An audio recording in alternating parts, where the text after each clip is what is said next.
Gilbert a 20 ans. Il est tétraplégique. Il appartient à cet autre monde, le monde des invalides.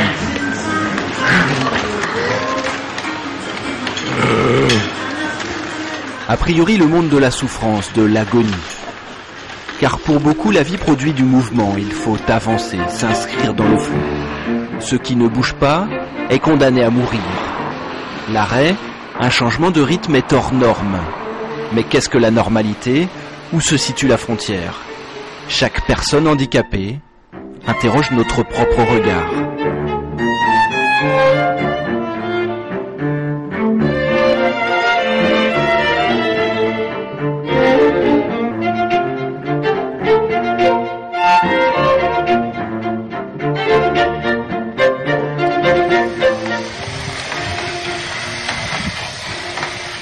Grâce à son fauteuil électrique, Gilbert est plus à l'aise. Il retrouve une certaine normalité, une adéquation avec l'espace. En fait, il compense ses difficultés. Grâce à ce simple fauteuil, il est plus présentable, plus dans la norme.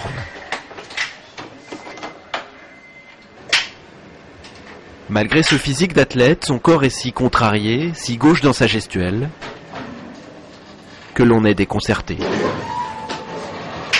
Mais d'où provient ce malaise? Pour la société, Gilbert est IMC, infirme, moteur, cérébral. Son infirmité, il la doit à une lésion dans la moelle épinière, survenue avant sa naissance, comme 6% des grands prématurés, nés avant 32 semaines.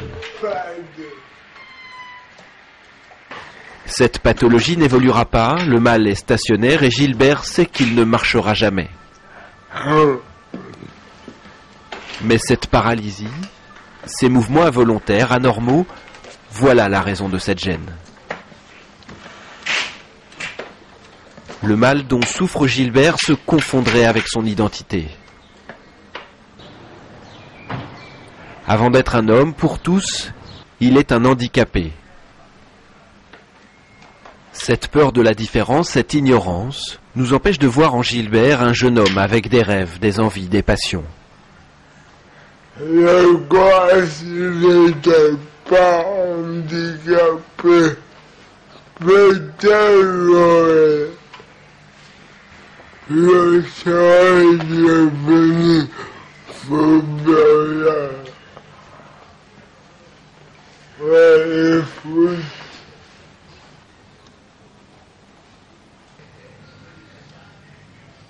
C'était fou. D'un côté, oui, le beau cache pas que j'aurais aimé. Je peux pas plus que ça. Je fais gardien et comme je suis. Et voilà. Et voilà, en quelques mots, Gilbert a tout dit. Le danger pour le valide, c'est le misérabilisme, projeté sur la personne handicapée par ignorance, sa propre vision du bonheur.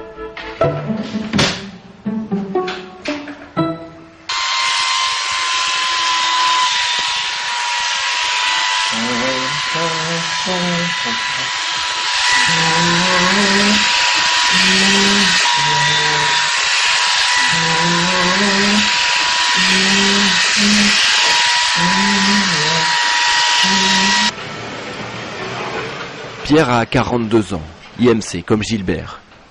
Mais la comparaison s'arrêtera là, il serait trop simple de réduire la personne handicapée à son handicap.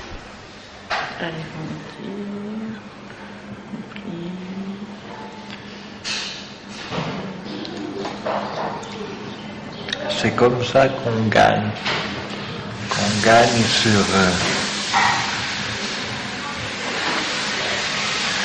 je grignote des parts de marché à mon camarade handicapé.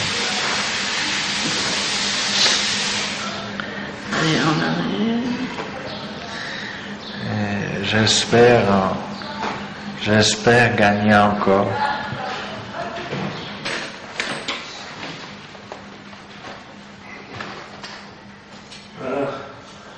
Olivier a 33 ans. Il a mené une vie normale jusqu'au drame. Un accident de voiture qui va bouleverser sa vie. Aujourd'hui, il a encore du mal à accepter son handicap.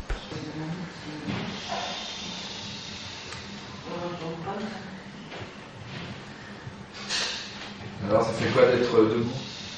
Ça fait du bien. Pourquoi? On se sent vivre. On se sent être un homme.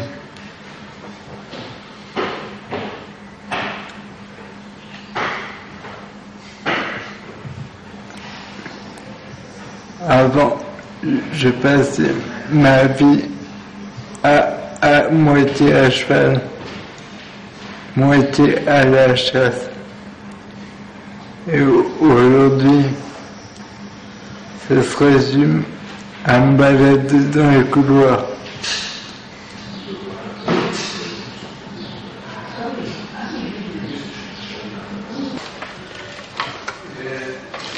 Voilà. Là, parce que c'est ce petit. Ouais, voilà. Voilà, là, il faut qu'il se redresse un petit peu, surtout que c'est pas nul. À la verticale. On peut être handicapé et heureux parce que précisément la source de ma liberté est en moi. Ça n'est pas de pouvoir ou de ne pas pouvoir marcher. Bon, il y a des limites. J'ai appris à faire avec. Ça a été comme un deal entre mon handicap et moi. Je dis volontiers que c'est un pote. Bon, j'ai un certain nombre de limites physiques, mais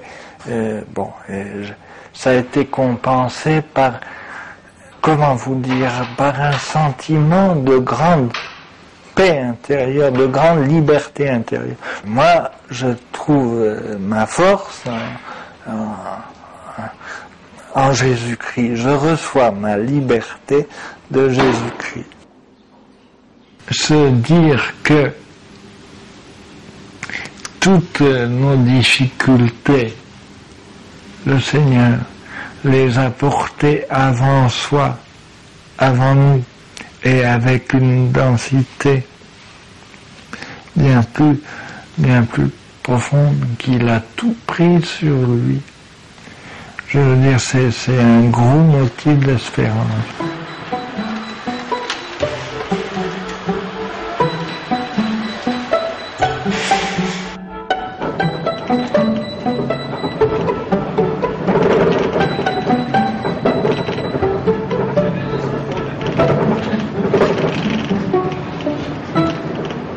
Anne-France aussi est handicapée.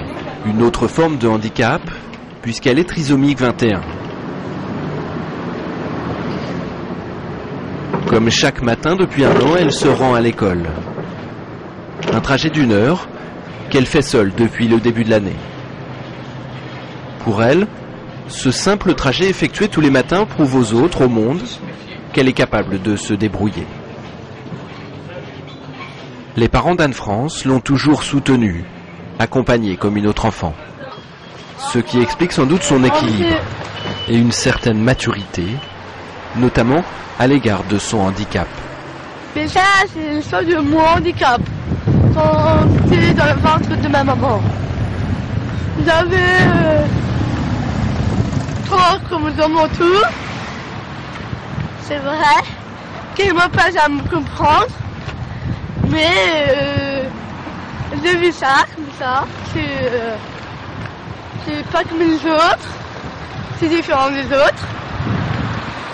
Puis moi je fais avec. T'es heureuse. Voilà, c'est heureuse comme ça. Handicap, handicapé. Il est des mots qui marquent comme une cicatrice au visage. Il est des mots que l'on ose prononcer de peur de blesser.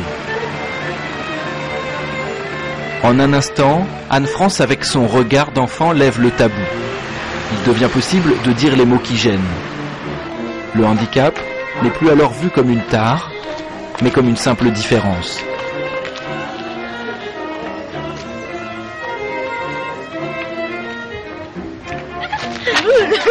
ça. La meilleure amie d'Anne-France, c'est Béatrice. Béatrice est un peu plus âgée, elle a 18 ans. Chaque matin, elle se retrouve à l'Institut médico-pédagogique des Glycines, en banlieue parisienne. Une sorte d'école où sont accueillis une centaine de jeunes déficients intellectuels. Pour certains cours, elles sont ensemble, notamment tout ce qui concerne l'enseignement scolaire. Bon, qu'est-ce que vous voyez de dessiner sur la chacun son tour. Les classes sont organisées en groupes réduits en fonction de l'âge et des possibilités de chacun. Le lait, hein. En fait, dans cette classe se joue une rencontre, celle de ces enfants avec leur retard intellectuel, leurs différences, et celle de l'enseignant. Dans ce jeu du savoir, des apprentissages, chacun développe sa propre connaissance de l'autre. Le sirop de menthe, voilà. Alors, on va mettre de l'eau dans le verre. Et on va mettre un petit peu d'huile.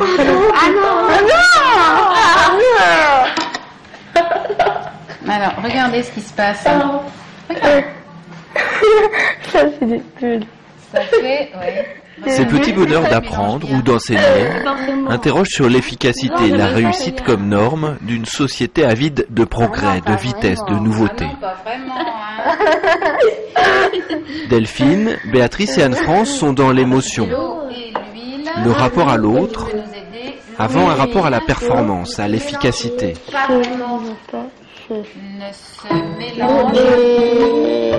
La clé de leur handicap, la différence, leur différence, se situe peut-être là.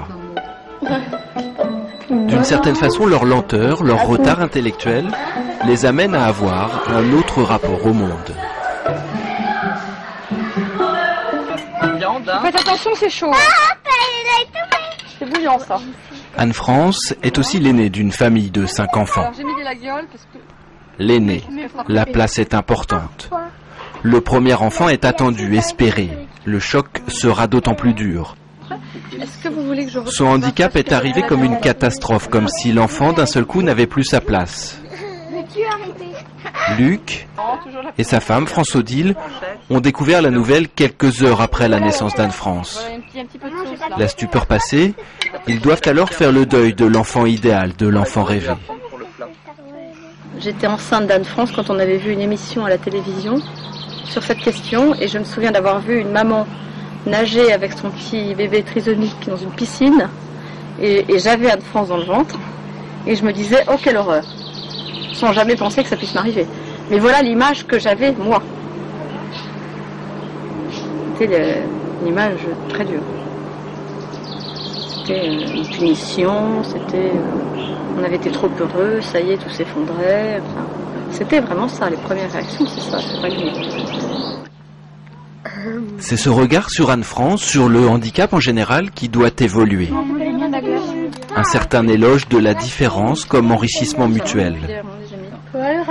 Le jeune Aubin, avec ses 11 ans, l'a compris depuis longtemps.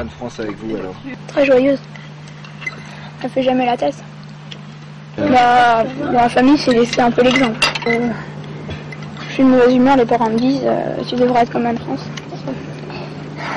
C'est moins de ton plaisir. Bah oui. Pas toujours facile quand même. Oui, c'est vrai que des fois c'est dur. Pour le foot par exemple. Quand il faut se retrouver avec d'autres, hein, c'est pas forcément facile d'en parler. Ouais. On a un peu peur du regard des autres, je pense que Voilà, c'est ça. Puis de nos jours, les gens ils sont tellement un peu... Quand je vois que ils utilisent des insultes... Voilà. L'insulte gogol, triso, qui est devenue maintenant l'insulte triso. Donc finalement, on a utilisé un autre terme, mais on n'a pas déplacé l'insulte. Finalement, elle est toujours celle-là. Et ça, les enfants l'entendent beaucoup au collège. Et c'est difficile à vivre pour eux. Alors qu'en fait, eux, ils sont fiers de leur sœur, mais c'est le regard des autres qui fait que ça peut être dur d'en parler, ou même Aubin qui fait beaucoup de football. Et bien quand il y a un tournoi, ça l'ennuierait qu'Anne-France vienne le voir de ce point de vue-là. Et toi, Anne-France, tu aimerais aller voir jouer ton frère le dimanche ? J'aime bien. Je veux dire, la question ne s'est pas posée. Oui, on n'a pas spécialement proposé, quoi, dans ces cas-là, sachant comment Aubin vivait, vous voyez. On a préféré ne... Toi, ça te fait mal un peu là? Ça te vexe un petit peu? Non. Parce qu'elle sait que mon frère l'aime beaucoup comme elle est, non? Oui, j'aime beaucoup mon frère. Mais aussi ma famille. Malgré une certaine timidité, Anne-France semble avoir tout compris de l'ambiguïté qu'il y a chez son frère, chez chacun d'entre nous. Ces quelques mots d'amour disent aussi le temps qu'elle leur laisse pour accepter sa différence, pour faire le même chemin que ses propres parents. Au fur et à mesure qu'elle grandit, au fur et à mesure que ses progrès se confirment, au fur et à mesure que le regard également des autres est moins stigmatisant, petit à petit, nous-mêmes, on prend confiance, on se réjouit de tout progrès, et c'est un beau cadeau. C'est le cadeau d'une vie qu'on pensait condamnée et qui, malgré ses blessures, a fait un bon bout de chemin et s'épanouit. Et ça c'est une belle leçon.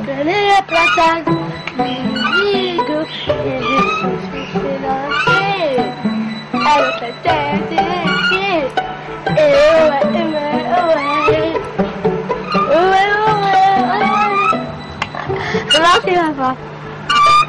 Que j'aime.